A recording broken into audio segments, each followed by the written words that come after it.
Roasters. I am the green buyer here. My job is basically to travel around the world, taste delicious coffee, look at trees, and talk to people. So, welcome to our roastery, a big blue shed.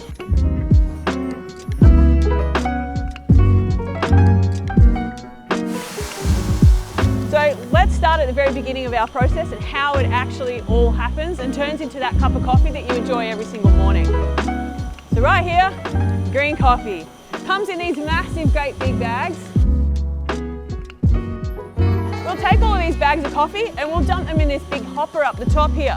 It'll get sucked through the whole system and up into this big sort of shaking table, and it'll get rid of all the big things, the small things, rocks, sticks, stones. At this point, it's a really agricultural kind of product. So come over here and I'll show you what some of the beans look like. Okay, inside this bag here, we have some delicious coffee that comes from Ecuador. This one here is a Bourbon varietal. And it's this crazy like kind of legumes. It looks kind of a bit like, you know, beans, and it has this really agricultural smell to it. It's like grassy, green, nothing like what you see in your cup, right? This one here is from Brazil, and this is by a guy named Ismael. Ismael, I've known him my entire career. He's this Brazilian producer and he's won heaps of competitions for his coffee. It's this exceptional quality. His farm's called Sal Silvestre. You can see a really different color. And this coffee here is a natural processed coffee and it smells super fruity. You guys can probably smell it from there. So he's fermented these coffee beans for a really long time, and that fermentation process makes it really fruity and really intense in flavor.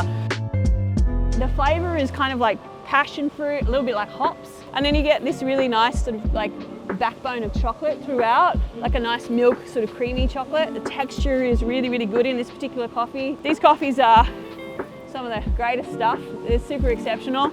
It's all about sort of enjoying that moment in time. So once we've run it through all of these bits of equipment here, we then have to turn it brown so we can drink it. So come on through here. It's our little roasting machines. So this is where I'm going to call on our head roaster, Chris, to have a chat. Chris. Oh, yes. Lucy, hi. Oh, hi, Chris. I didn't see you there. Wow, I didn't see you there either. Welcome to the roasting area. It's amazing to be here. Yes, in the roasting area. Yes, it is amazing for you to be here. All right, my name's Chris. I'm the head roaster here at St. Ali, and I'm responsible for making sure the coffee she buys ends up in your cup tasting as good as it can. I've been roasting coffee for about 25 years now, and I still love it as much as the day I started. This area here is where we do all of our special coffees. The responsibility of the roaster on these machines is to nail that roast the very first time, make sure that that very expensive, very beautiful coffee is roasted to its full potential. Acidity is balanced, that the flavors are where they should be. It's not too dark, it's not too light. These are the sports cars of roasters. Roasting on these machines is like playing jazz. You respond to what's happening in the moment, and the roaster needs to pay attention to every single second of the roast, every roast. On any roaster you have control of a couple of things, airflow and flame. And we try to manipulate those qualities to get the best out of a bean. So, the green coffee goes in here. We watch this screen until the temperature reaches the target, and we drop the beans in there. Roasting is like any kind of cooking, right? If you go slow, you mellow out the flavors and you make a soft, rich, chewy coffee, right? If you go fast, you make an intense, bright, sparkly coffee. So when we roast the coffee, we're actually creating the flavors that you taste in the cup.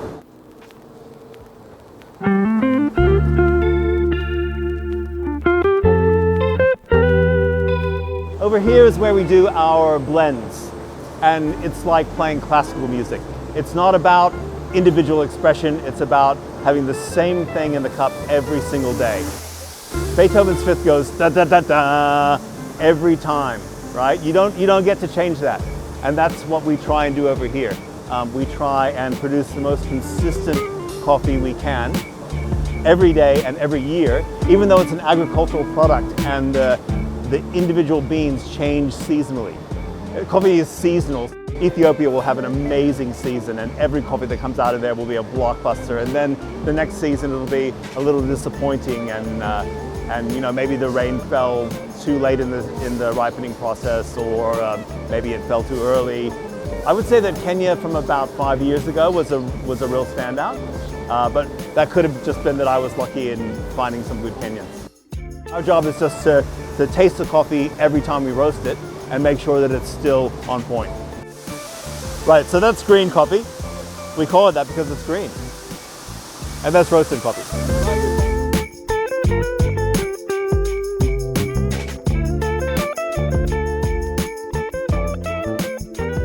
So once the beans are roasted, they go into the scales and get weighed, and they go into this bucket elevator.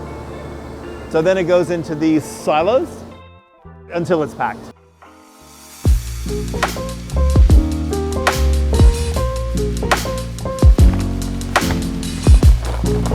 Hi, my name's Brent. I work in dispatch for St. Ali. This is where we pack all the roasted coffee for all the cafes in Melbourne and all across Australia. This is where all the humans pack retail coffee. This is for people to use at home. These machines are nice and consistent, kilo every time for the customers. All these blends, beautiful, they're accessible. I mean, come over here and I'll show you what they are all like. We've got our Italo Disco, and that's an awesome blend for anyone who likes a big, strong, and punchy Italian style. This is made with our founder in mind. So Salvatore Malatesta is the owner of St. Ali, and you know, Italian, grown, born and bred, and it is all about that family, that kind of like, you know, the hospitality. Then we've got our Wide Awake blend, and this is another delicious one, super chocolatey, kind of like a chocolate truffle, really dessert-like. Orthodox, we sell heaps of this guy as well, and it feels good.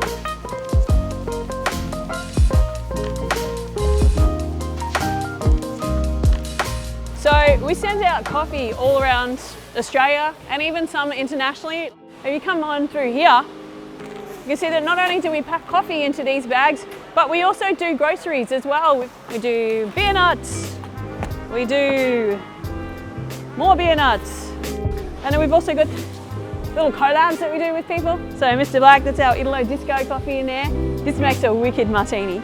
You know the Chotto Motto guys, they did these yuzu hot sauces, which are really cool. We bring in the gin chup and the gin mayos. Oh yeah, the Bippy hot sauces. That on a sandwich with some really like nice Italian meats or whatever. Woo! Tsunami. This stuff is amazing.